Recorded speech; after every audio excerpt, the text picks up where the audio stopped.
Town planning बाबत मुख्यमंत्र्यांची भेट घेतली राज ठाकरेंची माहिती। मुंबईतील वाहतूक कोंडीबाबत फडणवीसांची चर्चा। टाउन प्लॅनिंग बाबत सरकारने तज्ञांशी चर्चा करावी, राज ठाकरेंचं आवाहन।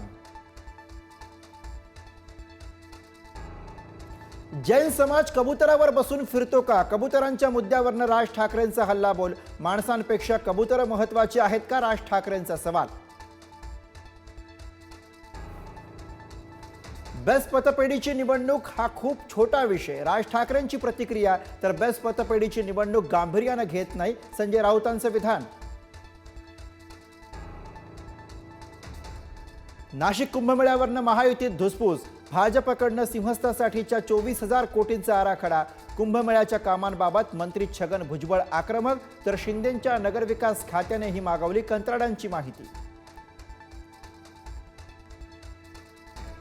खासदार कंगना राणावतच्या घरी राष्ट्रसेविका समितीची शाखा। शाखेत खासदार सुनेत्रा पवारांचीही उपस्थिती। तर माझ्या उपस्थितीचा राजकीय उद्देश नव्हता, सुनेत्रा पवारांचं स्पष्टीकरण।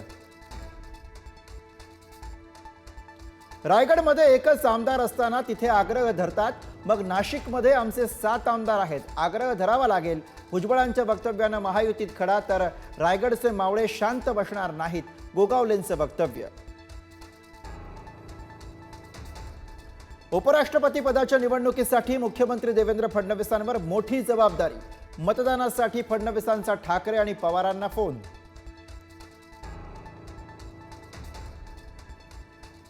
कीर्तनकार संग्राम बापू भंडारे नथुरामच्या वक्तव्यावर ठाम। दिलगिरी व्यक्त करण्यास पुढारी न्यूजवर भंडारेंचा नकार।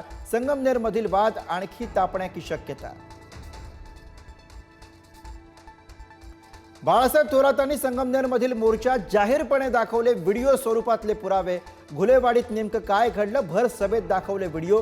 सद्भावना शांती मोर्चात काँग्रेससह विविध संघटनांचा सहभाग। कथित शिखर बँक घोटाळ्याप्रकरणी रोहित पवारांना दिलासा। अटक न झाल्यानं 25,000च्या जात मुसलक्यावर सुटका। 8 ऑक्टोबरला पुढची सुनावणी। चंद्रपुरात धानोरकर कुटुंबात राजकीय फूट। खासदार प्रतिभा धानोरकर यांचे दीर अनिल धानोरकरांचा भाजपमध्ये प्रवेश। भद्रावतीतील राजकीय समीकरण बदलणार। बोईसर MIDC मध्ये फार्मा कंपनीमधनं वायू गळती। 4 कामगारांचा मृत्यू, तर दोघांची प्रकृती चिंताजनक। एकूण 8 कामगारांना बाधा झाल्याची माहिती। कणकवली बाजारपेठेमध्ये मटका अड्ड्यावरती पालकमंत्री नितेश राणे यांची धाड। पोलीस अधीक्षकांना फोन करून राणेंनी धरलं धारेवर।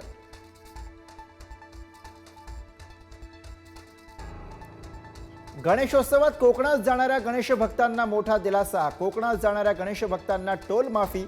सार्वजनिक बांधकाम मंत्री शिवेंद्रसिंहराजे भोसले यांची महत्त्वपूर्ण घोषणा।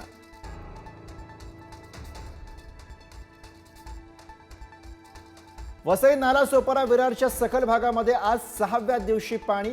महापालिकेच्या मुख्य कार्यालयासमोरच्या पाण्याचाही निचरा नाही। कोल्हापुरातील पंचगंगा नदीची धोका पातळीकडे वाटचाल। पंचगंगा नदीची पाणी पातळी 43 फुटांवर। कोल्हापूर गगनबावडा महामार्ग सुरू।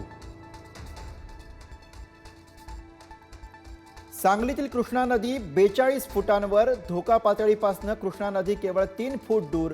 सांगलीतील अनेक भागांमध्ये कृष्णेच्या पुराचं पाणी शिरलं। 150 कुटुंबांचं स्थलांतर। मावळचं सिंचन आणि पिंपरी चिंचवडकरांची तहान भागवणारं पवना धरण 100% भरलं। पवनाचं ड्रोननं टिपलेलं विहंगम दृश्य पुढारी न्यूजवर। लातूरकरांसाठी आनंदाची बातमी। शहराला पाणी पुरवठा करणारं मांजरा धरण 98% भरलं।